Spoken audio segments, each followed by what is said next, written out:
Oke, selamat pagi Bu Swastiwi. Ya, kali ini saya bersama Bu Dr. Swastiwi Triatmojo, MDes, ini dosen saya.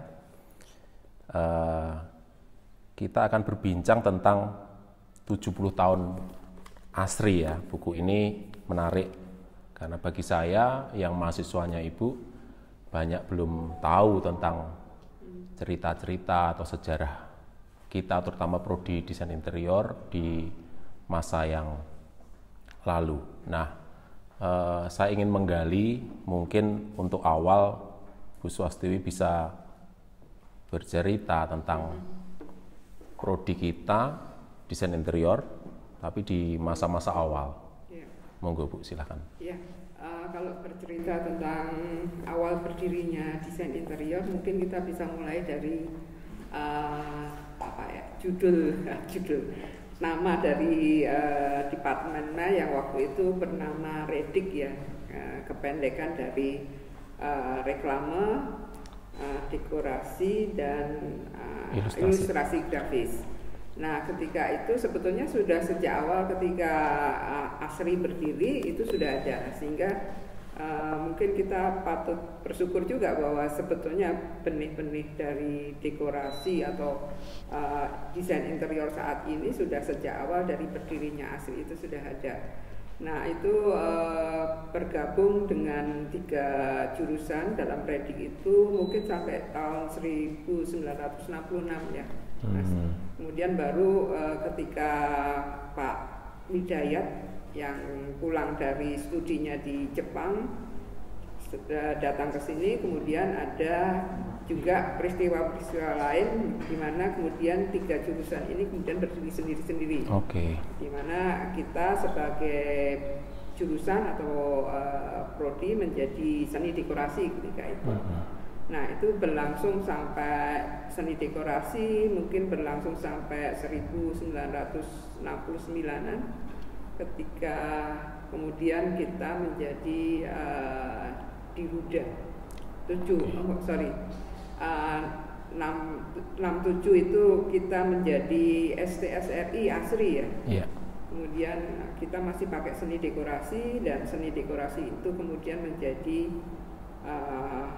Diruda di tahun 1979. Maaf Bu, Diruda apa Bu kepanjangannya? Diruda adalah desain ruang dalam. Oh ya, jadi bahasa Indonesianya interior ya. Jadi tidak langsung dengan nama interior ya. Jadi kita punya sejarah panjang dari mulai bagian saja dalam jurusan REDIK atau reklame, dekorasi, ilustrasi grafik, lalu beralih menjadi dekorasi, beralih dulu menjadi desain ruang dalam, baru desain interior. Nah, saya ingin gali lebih lanjut ya. Jadi ini dengar cerita nih Bu dari kakak-kakak kelas, dari dosen-dosen yang lalu kan, desain interior itu dulu tuh katanya itu apa ya, jurusan paling elit lah gitu kira-kira.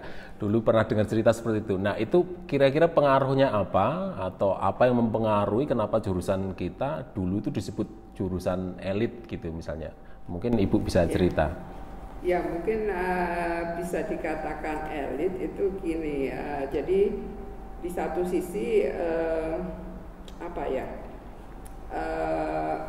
profesi desain interior atau desain Diruda ketika itu mahasiswanya sedikit memang berbeda dengan mahasiswa seni murni ataupun seni kriya yang lain. Kita lebih rapi mungkin ya dari dulu gitu ya Bu ya. Terus dan kita pernah loh ketika itu mahasiswanya tuh dari SMA Paspal tidak menerima yang dari SMA Sosial Budaya enggak. Sementara kalau seni murni kriya itu banyak juga menerima, hampir dari semua jurusan boleh diterima. Tapi ketika itu ada beberapa tahun yang kita tuh hanya menerima Paspal. IPA gitu sekarang ya. Oke. Kemudian di sisi lain kita itu juga ketika sekolah itu juga lebih disiplin ya, karena memang kebetulan kita terkait dengan dekat dengan arsitektur, di mana untuk arsitektur itu pelaksanaan proyek, pelaksanaan pekerjaan itu harus terjadwal dengan baik. Oleh karena itu menjadi bisa dikatakan jurusan elit gitu ya. Dan cukup laris juga ketika itu di tahun berapa ya? Tahun saya tuh 70-an akhir kemudian sampai ke 80. Karena mahasiswa kita yang bisa dikatakan yang terbanyak dari beberapa jurusan yang ada di ISI ketika itu.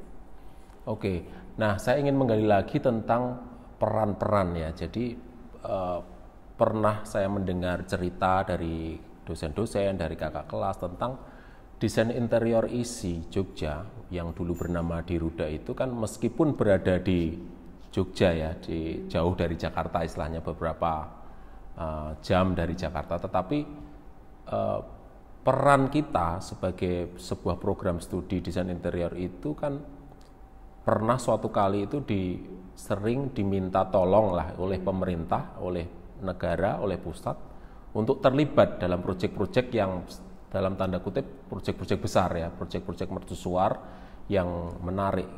Mungkin Ibu bisa cerita tentang proyek-proyek itu atau kenapa kita bisa diajak terlibat untuk menangani proyek-proyek pemerintah itu. Ya, itu mungkin tradisi mengerjakan pekerjaan pemerintah itu mungkin terbangun di satu sisi karena ketika itu pemerintahlah yang punya uang untuk membayar desainer ya. Desainer. Di samping itu juga ada kaitannya juga dengan para seniman ASRI yang sebetulnya juga banyak terlibat pada proyek-proyek mercusuar ya, seperti Pak Edi, kemudian ya paling banyak mungkin Pak Edi ya dengan patung-patungnya yang sangat raksasa gitu, mempengaruhi desain kota, sehingga kita juga di awal Orde Baru itu sudah mulai juga ikut mengerjakan proyek seperti misalnya furniture untuk gedung MPR, kemudian Taman Mini, proyek Taman Mini, juga proyek bandara Cekareng di awal itu juga ikut beberapa teman dari desain Diruda itu terlibat. Kemudian juga yang cukup banyak juga ada 10 kapal dari Pelni yang dikerjakan oleh tim dari ASRI ya. Dulu namanya BU ASRI, Badan Usaha ASRI, tapi sebetulnya itu adalah kelompok dari desain interior dan mungkin juga sebagian dari teman-teman yang bisa membantu memberikan desainnya pada proyek kapal tersebut. Jadi dari dulu formatnya gimana? Misalnya biasanya ada proyek dari pemerintah itu jatuh ke dosen, itu apakah juga melibatkan proses pendidikan, misalnya melibatkan mahasiswa untuk terlibat langsung dalam proyek yang real, itu apakah seperti itu seperti apa? Itu melibatkan mahasiswa. Melibatkan mahasiswa ya, jadi ya. Mulai dari desain, bahkan kalau yang kapal dan saya yakin juga beberapa proyek yang lain itu sampai pada pembuatannya. Sampai pengawasan pembuatan ya.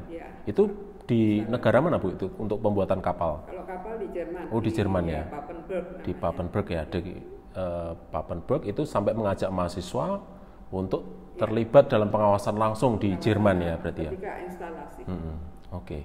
Jadi ini menarik ya, menurut saya kan sekarang kan tema kementerian itu kan mahasiswa itu diminta terlibat ya dalam proyek-proyek real, sementara kita dari dulu ternyata sudah seperti itu. Nah, saya ingin masuk ke dunia pendidikan ini, apakah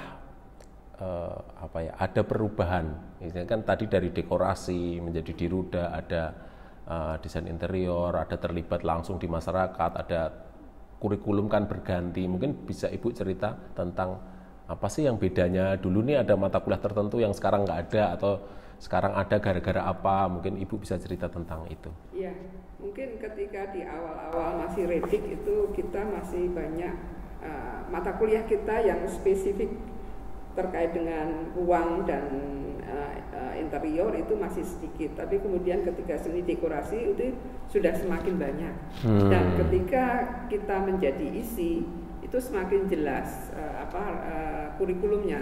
Semakin jelasnya itu seperti misalnya desain interior itu sudah ada desain interior 1 sampai 7 kalau enggak 7 ya. 1 sampai 7. Kemudian selain desain interior itu spesifik menangani ruang-ruang yang khusus seperti misalnya residensial, kemudian toko, kemudian kantor, kemudian ruang cultural space, kemudian juga ada beberapa mata kuliah yang memang terkait langsung dengan desain interior atau praktek profesi, yaitu kerja profesi. Dulu belum ada? Sebelumnya belum ada, tapi ketika kita masuk menjadi bagian dari ISI, itu mulai ada. Selain kerja profesi juga metodologi desain, itu juga sesuatu yang menjadi tanda bahwa kita sudah semakin menjadi pendidikan untuk mengarah pada profesi. Ya. Mungkin bisa cerita sedikit Bu tentang saya pernah mendengar juga ini ada hal yang menarik, yaitu tes masuk ISI atau TA-nya interior ya, di prodi desain interior itu dulu sampai, kan sekarang kita cenderung ke rancangan ya, 3 dimensi, animasi, pakai mock up gitu. Sementara katanya itu pernah tesnya itu sampai 1:1 gitu Bu. Jadi bikin satu ruangan atau menata satu ruangan, apakah seperti itu Bu? Untuk TA-nya ya. TA-nya ya. Itu di sekitar 80-an itu kita harus bikin 1:1. Jadi selain furniture, kemudian kita membuat seperti ini ya, kita bikin satu set ruangan, apakah itu museum, apakah itu kantor, ataukah apa itu ruang-ruang yang lain. Tapi kita membuat satu ruangan dan bikin 1:1. Wah, saya gitu. masih mengalami itu. Masih mengalami, TA-nya masih gitu Bu ya? Wah, itu lihat tuh perjuangannya zaman dulu ya, beda ya. Tapi sekarang beda lagi ya. Sekarang bikin, kalau yang dulu suruh bikin animasi juga pusing ya Bu ya. Tapi ini satu yang menarik.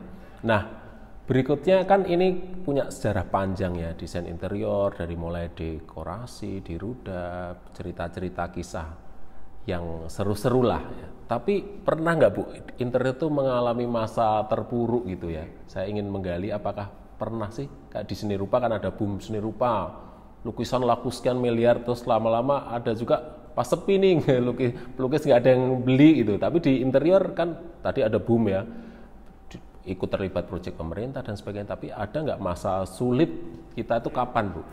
Ya, sebetulnya profesi desain interior yang menjadi bagian, mau tidak mau kan menjadi bagian dari dunia pendidikan kita ya. Lulusan akan pergi ke sana, itu betul-betul mengalami tekanan yang sangat kuat itu ketika krisis moneter ya. Krisis moneter 1998 itu betul-betul menjadikan jurusan kita menjadi tadinya jurusan sangat favorit menjadi jurusan yang tidak ada peminatnya, sedikit sekali. Ya, pernah mengalami itu ya. Pernah mengalami itu yang masa yang sangat berat. Karena apa? Karena memang pekerjaan yang dituju oleh mahasiswa nggak ada. Pembangunannya macet gitu ya Bu ya. Tidak ada kelas menengah yang bisa membayarin kita atau desainer untuk berprofesi. Nah itu adalah masa-masa sulit. Tapi setelah itu, ekonomi Indonesia membaik, itu juga kemudian naik lagi dengan sangat signifikan. Gitu. Ya, jadi menarik ya. Jadi ini ada kisah bahagia, ada kisah haru, kisah sedih. Nah, sekarang nih Bu, kalau kita hubungkan dengan sedangkan saya tuh suka belajar sejarah itu bukan sekedar untuk tahu sejarahnya seperti apa, tapi untuk belajar dari masa lalu, belajar kita sampai lagi ke tempat itu, ke tempat yang baik, tapi juga jangan mengulang kita sampai terpuruk. Nah, kan di sini ada proses perkembangan terbaru. Menurut Ibu ke depan atau sekarang harusnya itu desain interior seperti apa?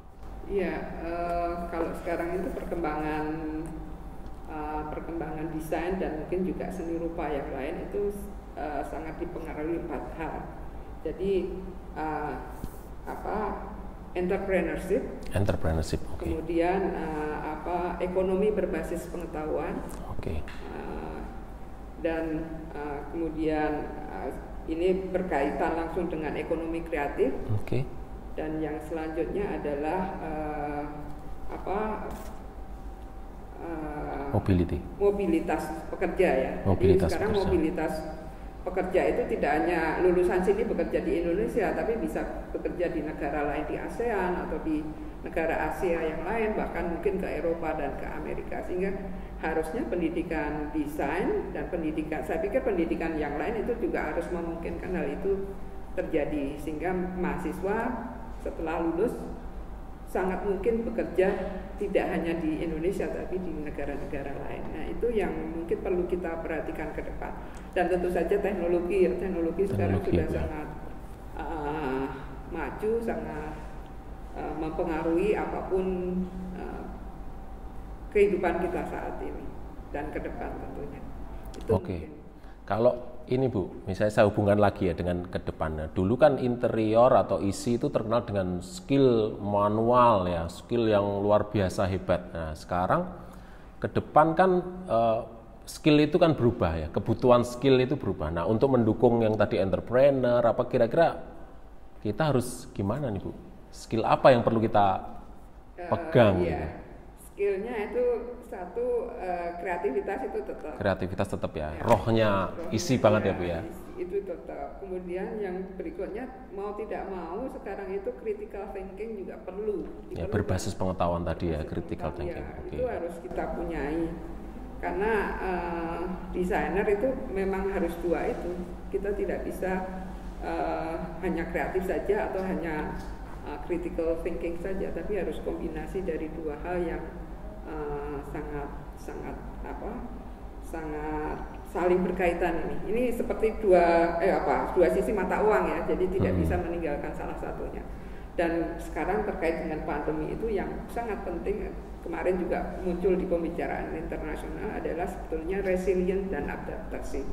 Adaptasi ya, kemampuan adaptasi. Ya, kemampuan adaptasi dan resilient, daya tahan ya. Itu yang dengan pandemi ini kemudian menjadikan itu sesuatu yang sangat penting untuk kita punyai atau dipunyai oleh mahasiswa. Oke. Ke depannya. Saya rasa menarik ya Bu ya. Jadi harapan Ibu nih tentang peran ya. Tadi kan peran ketika ada order dari negara, ada kaum menengah yang membayar kita kan, tapi kan keadaan bisa kembali terpuruk ya seperti krisis ekonomi. Kita belajar tentang tidak ada orderan lah istilahnya seperti itu sampai jumlah mahasiswa kita menurun. Nah, dengan pandemi seperti ini banyak pembangunan mungkin juga macet. Nah, kira-kira kan peran-peran tadi bisa nggak sih sebenarnya kita juga berperan di yang dalam tanda kutip tidak ada bayarannya, tetapi kita kan sebagai desainer kan sebagai problem solver bisa nggak sih kita turut berperan sebenarnya? Ini kesempatan nggak sih kalau kita kayak gini sedang nggak ada order ini? Jangan-jangan kita bisa memiliki peran yang lain di masyarakat.